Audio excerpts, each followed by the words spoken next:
এরপরে প্রশ্ন করেছেন, গাজীপুরে চাঁদাবাজি নিয়ে লাইভ করার পর এক সাংবাদিককে কুপিয়ে ও গলা কেটে হত্যা করেছে দুর্বৃত্তরা।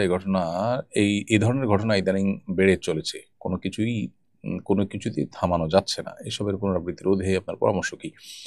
প্রথম কথা হলো, এই নিউজটার ব্যাপারে আমি যতটুকু দেখেছি যে এখানে লাইভ করার পরেই কুপিয়ে গলা কেটে হত্যা করার কথাটি সোশ্যাল মিডিয়াতে প্রচারিত হয়েছে। কোনো মিডিয়াতে থাকলেও সেই মিডিয়ার তথ্য এবং ভেতরের নিউজ পর্যালোচনা করে দেখা গেছে তারা ওই ব্যক্তির প্রোফাইল ঘেঁটে কোনো প্রকার লাইভ করার কোনো চিত্র বা আলামত খুঁজে পাননি।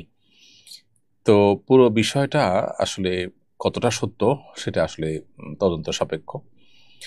তবে আমাদের দেশে এই ধরনের ঘটনা যে ঘটে না তা নয়, এই ধরনের ঘটনা ঘটে, অহরহ ঘটে।